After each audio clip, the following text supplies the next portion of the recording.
Welcome back to the deep dive. Today, we're getting practical, really practical. Yeah, we're diving into something lots of people encounter. Ordering food, when you're dining out and need to use English. Exactly. And it's not just about knowing the word for chicken, it's about the whole interaction, the sequence. Right. So we've looked closely at this guide, a source that really breaks down the restaurant experience step by step, from walking in. Paying the bill, yeah. And it gives specific phrases, specific scenarios. It really does. It structures the whole conversation you're likely to have. So our mission today is to pull out the most useful bits from that guide the language, yes, but also the kind of unspoken rules and flow. The goal is for you listening to feel, well, comfortable, confident next time you're in that situation. These aren't just random phrases. The guide maps out the actual back and forth. Okay, so let's follow the guide's structure. Yeah. Where does it start? Arrival. Right. You walk in. What happens first? Well, the guide points out you're usually greeted near the door, right? By a host or maybe the maitre d'. Their job is to manage tables. And the first question, almost always, according to the guide. Do you have a reservation? Yep. That's the big one. You need to be ready for it. Because your answer changes everything that happens next. Exactly. If you do, easy. Yes, reservation for Smith or whatever your name is. They might ask how many people or check the time. But often, you might just be walking in, so no reservation. Very common scenario. Yeah. The guide says just be direct. No, we don't. Simple enough. But don't stop there. The guide suggests you immediately ask about availability. Proactive. So what phrase does it suggest? Something clear like, is there a table for two or three or however many are in your party? So, no, we don't. Is there a table for 4? Perfect. It keeps things moving, the host checks, and hopefully you hear. Right this way, please. The magic words. Or they might say, it'll be about a 15-minute wait. The guide probably mentions being ready for that too. Good point. Knowing what to expect if there is a wait is just as important. Absolutely. Okay, so you're seated. The host leaves. Maybe says your server will be right with you. Scene 2 begins. Which is drinks, right? While you look at the menu. Yep. Server arrives. Usually introduces themselves. Hi, I'm Sarah. I'll be taking care of you. Hands up menus. And then, before you've even really opened the menu properly, They'll often ask, can I get you something to drink while you look? Or would you like to start with some drinks? The guide highlights this polite opener. and this is your first chance to order something specific. What's the go-to phrase the guide recommends? Can I have, super simple, super useful, can I have a sparkling water? Can I have an iced tea? Very versatile. And the guide mentions the water thing specifically, doesn't it? Oh yeah, the still or sparkling Mm-hmm. question. Come up all the time. Mhm. Seems minor, but you need an answer ready. Still, please. Or sparkling, please. Easy peasy. Right, and you can use that can I have for other things too, like can I see the wine list Oh. if you want something alcoholic. So the key phrases here are really, can I have? And being ready for still or sparkling. Pretty much covers that initial drink order stage. Okay, drinks are coming, menus are open, You've had a look, maybe chatted about options. The server comes back. and checks in. The guide points out they'll ask something like, are you ready to order? Or maybe add "Arturs," or do you need a few more minutes? Giving you that option. Exactly. And you need one of two basic responses ready. If yes, Yes, we're ready. Or I think we're ready, thank you. and if no, totally fine. The guide gives you the polite way out. Could we have a few more minutes, please? Perfect. Don't feel pressured. Use the phrase. Okay. But let's say you are ready. Now for the main event. How do you actually state your order? The guide offers two main phrases, basically interchangeable. I'll have, Yep. or I'd like. Followed by the name of the dish. So, I'll have the pasta, or I'd like the burger. Exactly. Hmm. Nice and clear.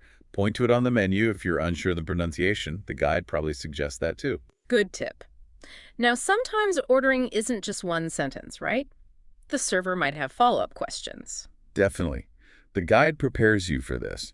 Like, if you order steak, How would you like that cooked? The classic. yep, and you need your answer. Medium rare, please. Well done. Whatever you prefer. The guide likely explains those terms. And they might offer additions too. Right. Would you like fries or a salad with that? Or does that come with soup or salad? So you need to be ready to say, fries, please, or no thank you, just the burger. It's all part of clarifying the order. The guide emphasizes being clear to avoid mistakes. Using "the" helps all have the chicken salad. Makes sense. This actually leads right into the next section the guide covers, asking questions. Ah, yes. Crucial. Don't just guess if you're unsure about something on the menu. Please don't. So what phrases does the guide give for asking?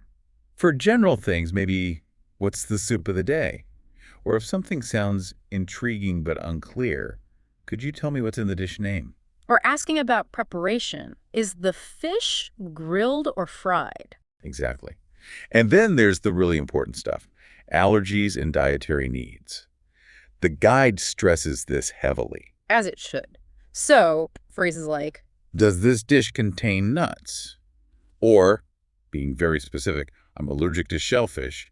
Is the calamari cooked in the same oil as other things? wow, yeah, that level of detail can be necessary. And for diets. Simple questions. Is this vegetarian? Is this gluten-free? Can the chef make this vegan? The guide empowers you to ask. And the key is, servers expect these questions. Don't be shy. Definitely not. Okay, moving on. Food's been eaten. Plates are maybe being cleared. Oh, Filet was good. Let's assume it was. The server often checks in first, right? How was everything? A simple, it was delicious, thank you, or everything was great, thanks, works fine. Right. And that's often the cue for the next stage. Dessert. Would you like to see the dessert menu? If you're interested, yes, please. Or sure, why not? The server might list a few options too. We have cheesecake, chocolate lava cake. Ordering is the same structure again, right? I'll have the cheesecake. Exactly. I'd like the lava cake, please. See? Those core phrases keep coming back. And then they might offer coffee or tea. Very common. Can I get you any coffee or tea with that? Or other after-dinner drinks? And you reply, yes, I'll have a black coffee, please, or just water is fine, thanks. See? The patterns repeat. Okay, final hurdle. Getting the bill sometimes feels a bit awkward to initiate. The guide makes it simple. First, catch the server's eye. A little wave, maybe. Then, excuse me, And the key phrase. can we have the bill, please? Or you might hear, check, instead of bill. Could we get the check, please? The guide mentions both are common, Good to know both. Now, what happens after you ask? especially if you're in a group. The server will likely ask how you want to pay. The guide flags this up. The together or separately question. Exactly. So you need your answer. Together, please, if one person's paying. Or separately, please, if everyone pays for their own items. Or the third option. We'll split it, which usually means dividing the total cost equally amongst everyone. The guide clarifies this is different from separately. That is a useful distinction. Okay, bill arrives. Now what? How are you paying? If it's card, Can I pay by card? Or more commonly now, maybe just holding your card out.